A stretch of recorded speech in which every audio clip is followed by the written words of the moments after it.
దేవునికి స్తోత్రం. హల్లెలూయా. మంచిది. చెల్లించిన మీ అందరికీ మన ప్రభువైన యేసుక్రీస్తు నామములో మీ అందరికీ నా హృదయపూర్వక వందనాలు. మీ అందరికీ వందనాలు. మంచిది. కొద్ది నిమిషాలు దేవుని యొక్క వాక్యాన్ని మనం ధ్యానం చేసుకునే ముందు దినం 18వ దినం శ్రమ ధ్యానాల కూడిక 18వ దినం తారీఖు 25వ మార్చి. ఈ 18వ దినంలో దేవుడు మనల్ని అందరినీ కూడా ప్రవేశపెట్టినటువంటి దేవాది దేవుడికి మనం వేలవేలని కోట్లాది స్తుతులు చెల్లించువారమై ఉన్నాం. హల్లెలూయా. మంచిది. ఈ యొక్క శ్రమ ధ్యానాల యొక్క కూడికలో యేసుక్రీస్తు ప్రభు 40 దినాలు శ్రమ పడలేదు గనుక ఆ శ్రమ గురించి నేను చెప్పట్లేదు. కానీ ఈ 40 దినాలు ఈ లెంట్ ఈ శ్రమ ధ్యానాల కూడికలో రక్షణ సువార్తని పంచుకోవడానికి దేవుడు ఇచ్చినటువంటి కృప ఇది. మంచిది. కొద్ది నిమిషాలు దేవుని యొక్క వాక్యాన్ని మనం ధ్యానం చేద్దాం. చూద్దాం. పేతురు రాసిన మొదటి పత్రిక 2వ అధ్యాయము 20వ వచనం చదువుదాం. తప్పిదముకై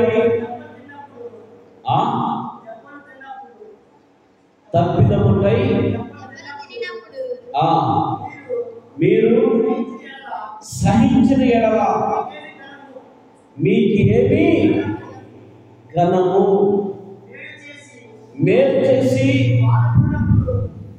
బాధపడినప్పుడు మీరు సహించిన ఎడల అది దేవునికి హితమగును. చాలు. చిన్న ప్రార్థన చేసుకున్నాం. ప్రేమ తండ్రి, పరిశుద్ధుడా, ప్రేమమయుడా, కొద్ది నిమిషాలు శ్రమ ధ్యానాల కూడికల ప్రభా నీ నామాన్ని కనపరచడానికి మించిన గొప్ప ధర్నాన్ని బట్టి పొందుతున్నాను. కొద్ది నిమిషాలు నీ వాక్యాన్ని మేము ధ్యానం చేయవలసిన కల్పనని సిరుచాటు భద్రపరుచుకున్నాము. నీ కోరిక వాడుతూ వింటున్నవారు, ఎంత శబ్దంతో వింటున్నవారు, యూట్యూబ్లో చూస్తున్నటువంటి వారి హృదయాలు తెరవబట్టకు సహాయం చేయమని యేసు నామమున అడిగిస్తున్నాం తండ్రి. ఆమేన్. చెప్పు ఆమేన్. హల్లెలూయా. మంచిది. మైక్లో చదువు మరొకసారి ఈ మాట. మరొకసారి మాట మైక్లో చదువుమా. 20వ వచనం. తప్పిదములకై మీరు సహించిన ఎడల మీకేమి ఘనము, మేలు చేసి బాధపడుతున్నప్పుడు మీరు సహించిన ఎడల అది దేవునికి హితమగును. మంచిది. దేవునికి హితమగును. హితము అంటే ఇష్టము. ఇష్టమగును. నువ్వు మేలు చేసి దెబ్బలు తిన్నప్పుడు కానీ, మేలు చేసి బాధపడుతున్నప్పుడు కానీ, మేలు చేసి అవమానాలు పడుతున్నప్పుడు కానీ, మేలు చేసి కీడు అనిపిస్తున్నప్పుడు కానీ నువ్వు సహించిన ఎడలా అది నీకు ఎంతో మేలు. అది దేవునికి హితమగును. నువ్వు మేలు చేసినప్పుడు నిజంగా నీకు వచ్చేది మేలే. అవునా? మేలు వచ్చింది ఎవరికన్నా? మంచి మనసుతో ఒక మంచి పని చేస్తే మంచి వచ్చిందా? రాదండి, రాదు. లోకంలో ఉన్నటువంటి వారికైతే వాళ్ళకి కలిగితే లాభాలు మంచి. చిన్న ఎగ్జాంపుల్ చెబుతున్నాను.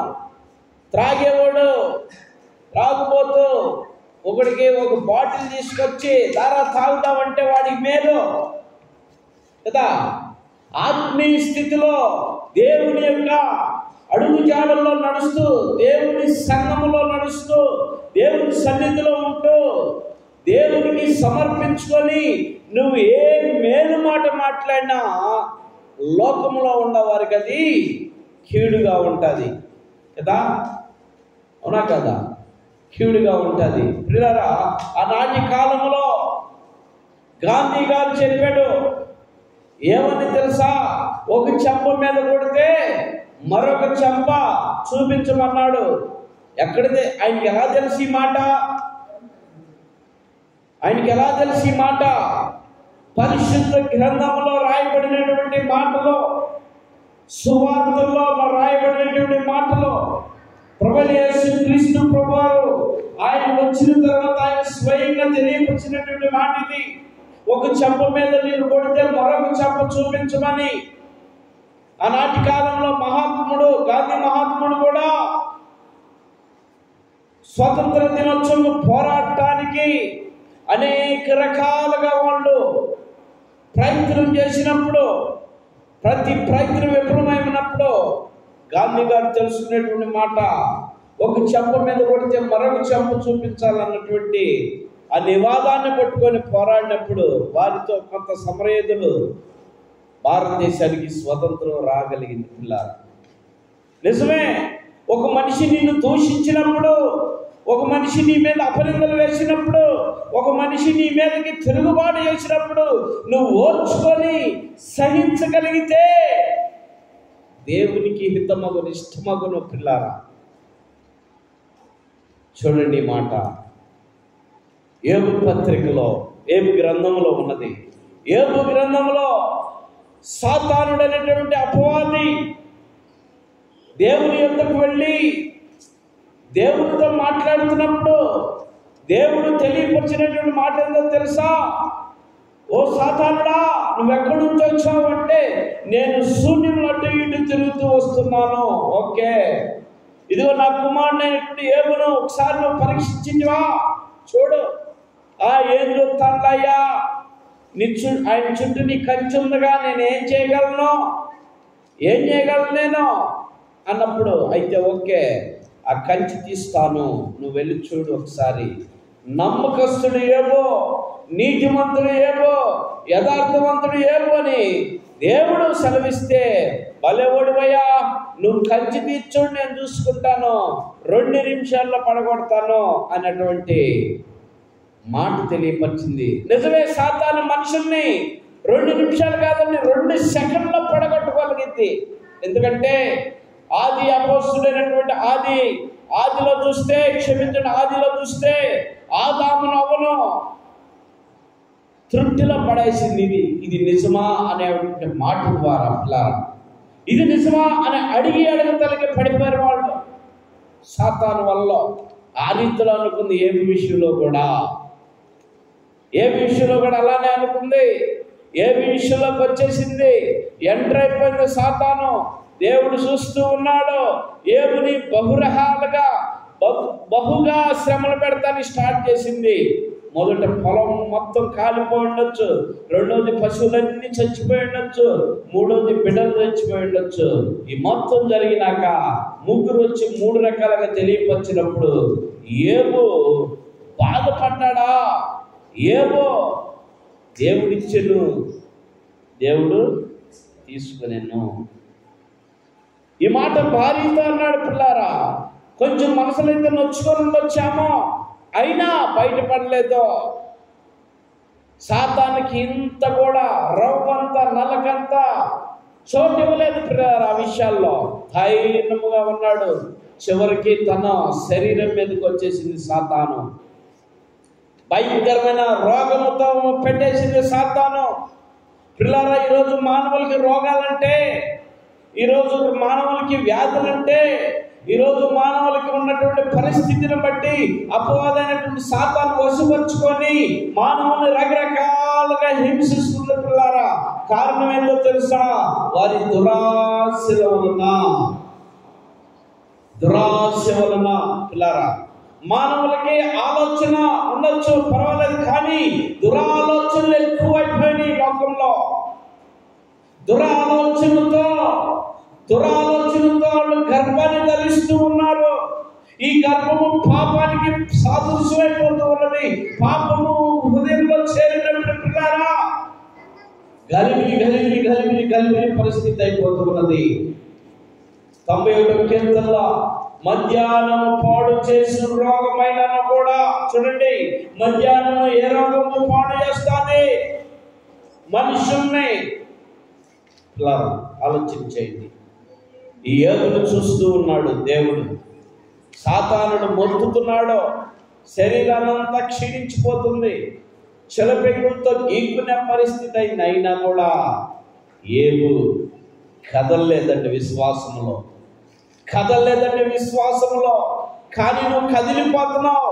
ఒక్కరా తలనొప్పి వస్తే చాలు, ఒక్కరా కడుపు నొప్పి వస్తే చాలు, ఒక్కరా కాడు నొప్పి వస్తే చాలు, ఒక్కరా పంటి నొప్పి వస్తే చాలు, ఒక్కరా బాధ వస్తే చాలు, ఒక్కరా బలహీనత వస్తే చాలు, కదిలిపోతున్నావు, కదిలింపబడుతున్నావు, కదిలిపోతున్నావు, కోసాలు కదిలిపోతున్నాయి, ఇల్లంతా కదిలిపోతుంది నీకు. ఒక్కర బాధ ఏమి భరించలేవా?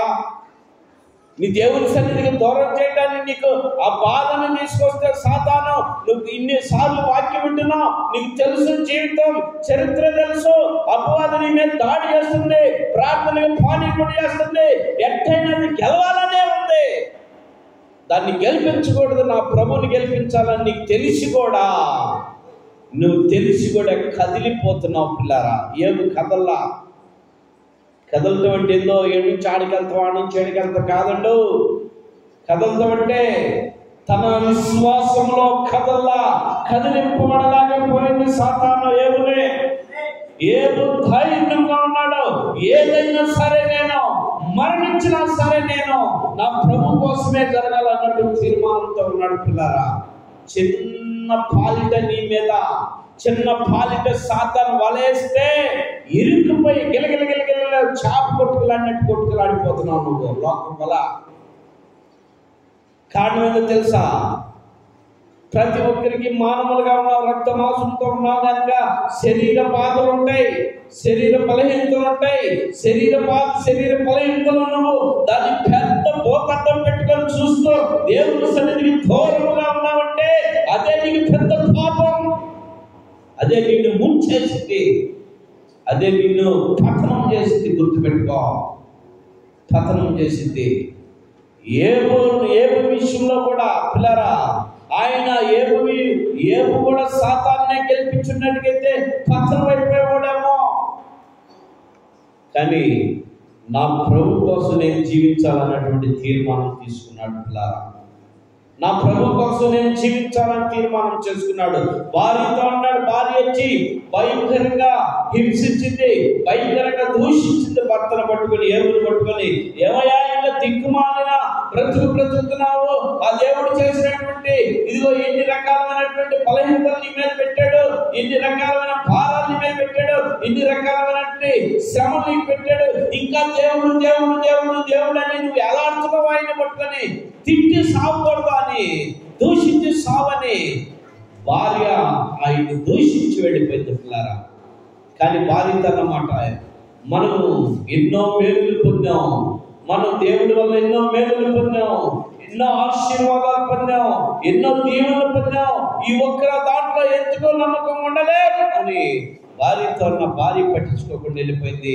ఈరోజు నీ కుటుంబంలో, ఈరోజు నీ తల్లిదండ్రులే కావచ్చు, నీ అత్త మామలే కావచ్చు, నీ తోబుట్టువులే కావచ్చు, నీ రక్త సంబంధికులే కావచ్చు, నీ తల్లిదండ్రులే కావచ్చు, ఏదన్నా ఒక చిన్న బలహీనత నీలో వస్తే దేవుని సన్నిధికి నిన్ను రానికుండా సాతాను అడ్డగిస్తూ ఉంటే నీ కుటుంబంలో నుంచే నీకు శాపాలు ఎదురవుతాయి. పిల్లరా, ఆలోచించేయి. వాళ్ళు కూడా నిన్ను ఆ రీతిలో దూషిస్తూ ఉంటారు. నువ్వు వారి కోసము వారికి లొంగిపోతావా, లేకపోతే దేవుని సన్నిధిని గౌరవిస్తావా? సాతానుకు లొంగిపోతావా, దేవుని సన్నిధిని గౌరవిస్తావా? చూడండి, సాతానికి నువ్వు లొంగిపోతే జీవితాంతము నువ్వు దాని యొక్క బాటలో ప్రయాణం చేసి చివరికి నరకానికి వెళ్ళాల్సిందే. ఏమి ఆ ఒక్క పూటలో నీ ప్రాణం పోతే ఏమి? పరలోకంలో ఉంటావు కదా నువ్వు. స్టెఫెన్ని రాళ్ళతో కొడుతున్నారు, స్టెఫెన్ని రాళ్ళతో కొడుతున్నారు. స్టెఫెన్ ఎవరైనా తెలుసా? దేవుని సేవకుడు కాదండి, ప్రవక్త కాదండి, కాపరి కాదండి, సువార్తకుడు కాదండి, ఆయన అపోస్తుడు కాదండి, ఆయన దేవుని యొక్క పరిచారకుడు. ఆది అపోస్తులకి పరిచర్య చేసేటువంటి వాడు. వాళ్ళు వస్తున్నారంటే వాళ్ళకి భోజనం ఏర్పాటు చేసేవాడు, వాళ్ళకి అన్నింటినీ సమకూర్చేవాడు. అలాంటి వాడు దేవుని పరిచర్యలో ఉన్నాడని ఆనాటి ప్రజలందరూ కూడా యూదులు రాళ్ళు తీసుకొని ఆయన కొడుతూ ఉంటే, ఆయన ఫస్ట్ దెబ్బ తగలంగానే ఆయన నీలాంటి నాలాంటి రక్త మాంసం కలిగిన వాడే కదా, ఆయనకి దెబ్బ తగలంగానే పరిగెత్తుతాడు. ఈ రోజు నీకు కూడా ఒక దెబ్బ తగలంగానే నువ్వు ఆగిపోతున్నావు దేవుని సన్నిధికి రాకుండా. ఒక దెబ్బ తగలంగానే ఆగిపోతున్నావు దేవుని సన్నిధికి రాకుండా. ఆయన ఆగిపోలా, ముందుకు వస్తూ ఇంకా బలంగా దేవుని సువార్త ప్రకటించడానికి ముందుకు వచ్చాడు.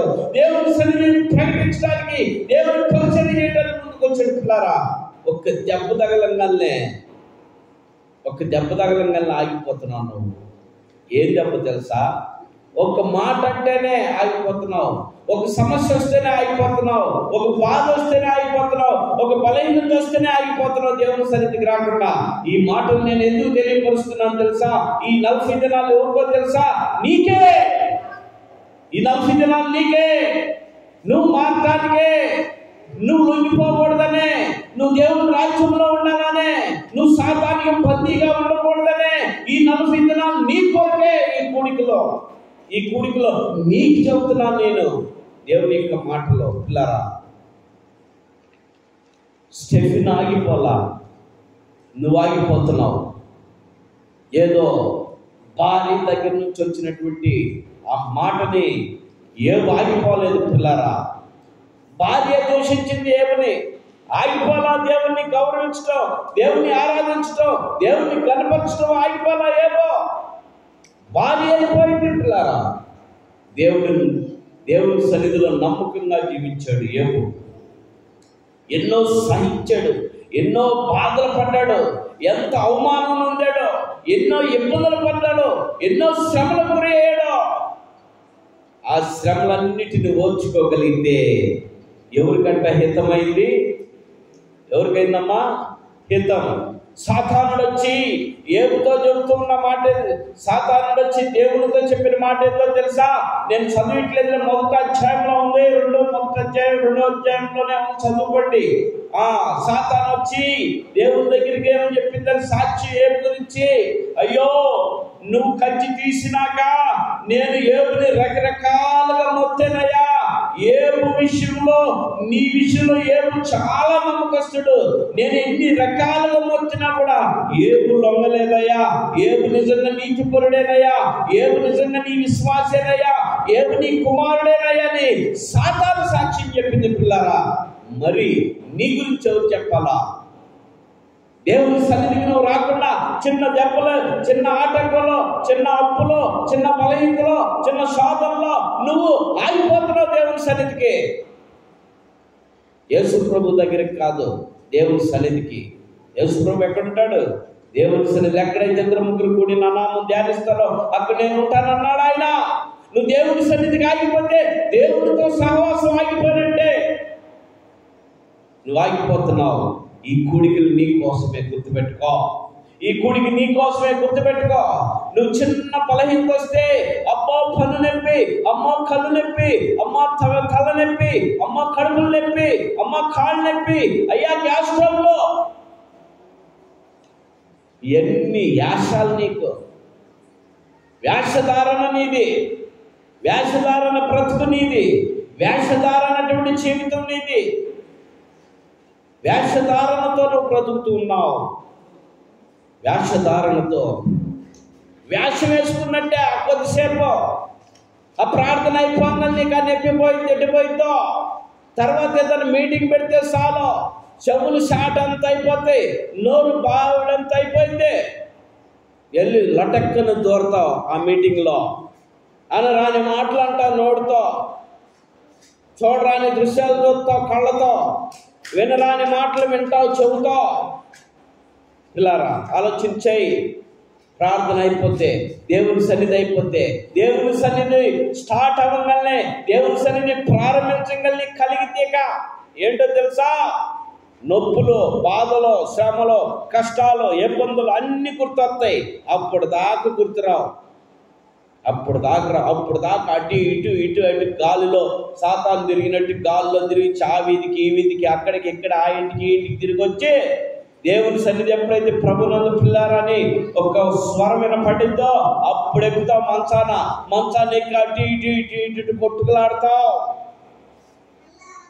ఏబు జీవితాలు చేయలా. అందుకనే దేవుడు ఏబుకి ఏమిచ్చాడు?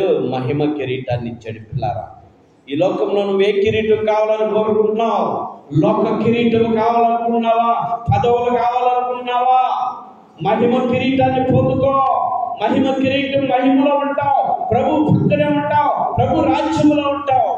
మహిమ కిరీటం కావాలంటే ఏం కావాలి? నువ్వు మహిమపరచబడాలా. ఎలా మహిమపరచబడతావు తెలుసా? నీ కలుగుతున్నటువంటి బాధలను బట్టి. చదవమ్మా మరొకసారి 20వ వచనం, మరొకసారి చదువు. 20వ వచనం, నీకు మహిమ కిరీటం రావాలంటే అది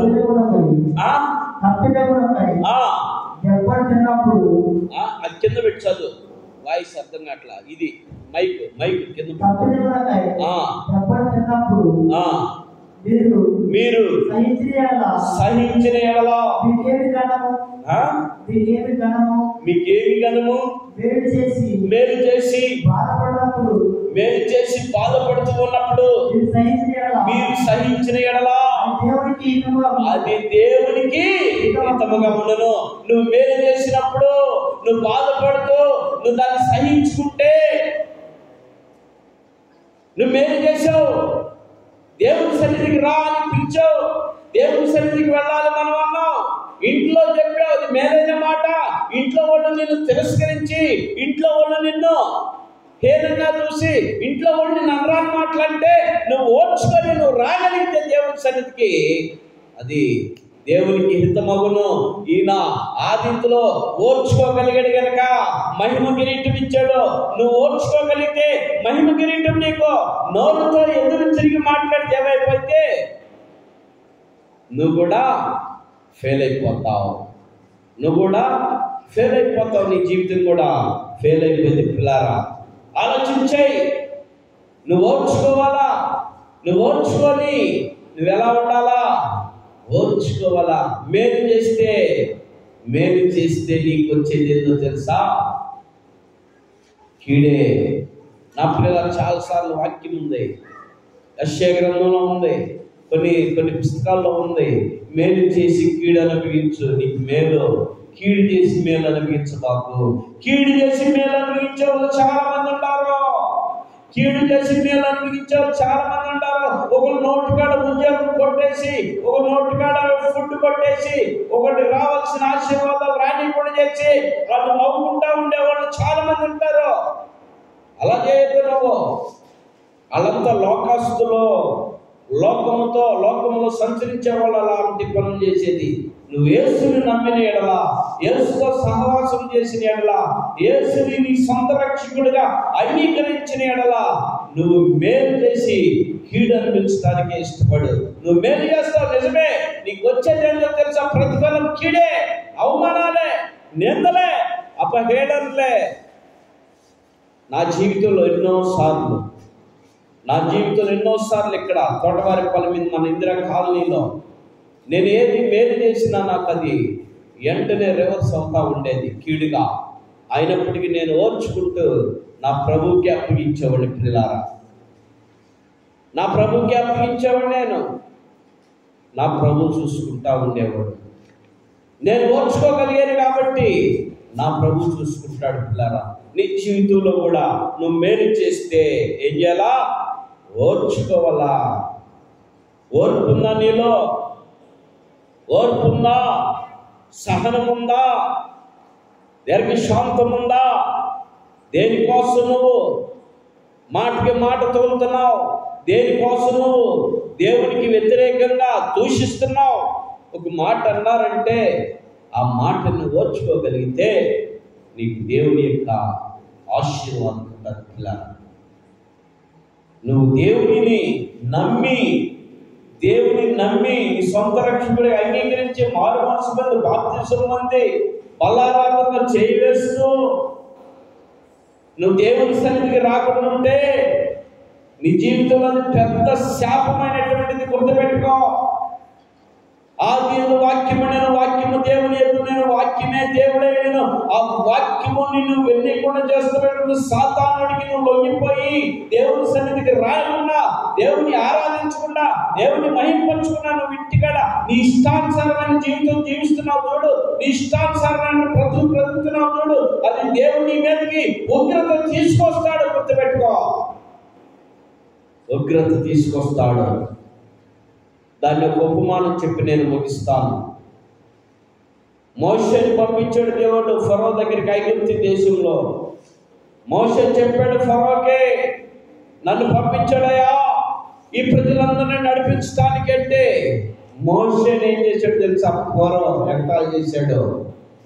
నువ్వేం సూచనతో వచ్చావు, నువ్వేం స్థితిలో వేడుకొచ్చి నువ్వు నా ఎదురు నిలబడి మాట్లాడుతున్నావు అంటే, ఇదిగోయా నా దేవుడు నన్ను పంపించినటువంటి ఆయుధం అని చెప్పేసి కర్ర చూపించి కర్ర కిందేస్తే పాము అయిపోయింది. పిల్లల త్రాసు పాము అయిపోయింది. 4 పాము అనొచ్చు మీరు, పాము అయిపోయింది. ఫరో దగ్గర ఉన్నటువంటి మంత్రగాళ్ళు కూడా వాళ్ళు కూడా కర్రలేసారు. పిల్లలారా, కర్రలేస్తే అవి కూడా పాములైనవి. మోషే వేసిన కర్ర పాము అయింది, వాళ్ళు 10 మంది కర్రలేసారు, పాములు అయిపోయినాయి. ఇక్కడ గొప్ప ఆశ్చర్యం ఉంది. మరి ఈ లాజిక్ మీకు తెలుసో లేదో నాకు తెలియదు. గొప్ప ఆశ్చర్యం ఉంది. వాళ్ళందరూ హేళనతో ఎక్కిలు నవ్వులు నవ్వారు. ఏరే మేమేసింది పాము అయిపోయింది కదరా, నువ్వేంత పెద్ద పెద్ద పెద్ద పుడింగిలాగా, దాన్ని ఏమంటారు తెలుగు, పెద్ద గొప్పవాళ్ళలాగా పెద్ద గొప్పవాళ్ళలాగా వచ్చి అవుతున్నావు నువ్వు. మాకు మా వాళ్ళేసారు చూడు, పావులైపోయినాయి, నువ్వు ఒక్కడవే మరి 10 గుర్తుపెట్టుకొని వార్నింగ్ ఇచ్చారు. అక్కడ మోషేకి తోడైనటువంటి దేవుడు ఈరోజు నీకు కూడా తోడై ఉన్నాడు. హల్లెలూయా. మోషేని పంపించినటువంటి దేవుడు సజీవుడు. మోషేని ఆ ఐగుప్తు దేశాన్ని పంపించిన దేవుడు రోషము కలిగిన దేవుడు. ఆయన పేరు జీవము కలిగినటువంటి యెహోవా ఆయన పేరు. సర్వశక్తిమంతుడైన, సర్వోన్నతుడైన, సర్వాధికారి అయిన, సర్వ సృష్టికి కారణమవుతాడు ఆయన ఏం చేశాడు తెలుసా? ఆ పాము ఏం చేసింది తెలుసా? ఆ 10 మంది వేసినటువంటి కర్రలై పాములైనవి కదా. పాముని సంపద ఏం చేసింది? మింగేసింది. హల్లెలూయా. మోషే పాము మొత్తం 10 మంది పాములు మింగేసింది. పిల్లారా, ఆ 10 మంది పాములు మోషే వేసినటువంటి కర్ర పాము అయింది కదా, ఆ పాములో ఉండిపోయినాయి. ఆ 10 కర్రలు కూడా ఈ మోషే కర్రలో నిలిచిపోయింది. వెళ్ళి మళ్ళీ ఆ మోషే ఆ 10 పాములు మింగేసినాక వెళ్ళి ఆ పామును కొట్టుకున్నప్పుడు మళ్ళీ అది కర్ర అయిపోయింది. చూడు, సర్వ విద్యలు కూడా మోషే చేతులకు వచ్చేసింది. హల్లెలూయా. దేవుడు నీకు తోడుగా ఉంటే ఎంత భయంకరమైన అవమానకరమైనటువంటిదైనా, ఎంత భయంకరమైన అనారోగ్యమైనా సరే, ఎంత భయంకరమైన పరిస్థితి అయినా సరే, అది నీకు దేవుడు మేలుకరంగా ఏర్పాటు చేస్తాడు. కాకపోతే మధ్యలో జరిగేది ఏం తెలుసా? అవమానం. మోషే ఏం చేశాడు? అందరు 10 మంది ముందు నిలబడ్డాడు ఒక్కడే. ఆ 10 మంది భయంకరంగా ఎగతాళి చేశారు ఆయన్ని. ఆ ఫరో రాజ్యం అంతా కూడా ఎగతాళి చేశారు. అవమానపడ్డాడు. ఆయన చెప్పిన మాటని వినలా వాళ్ళు.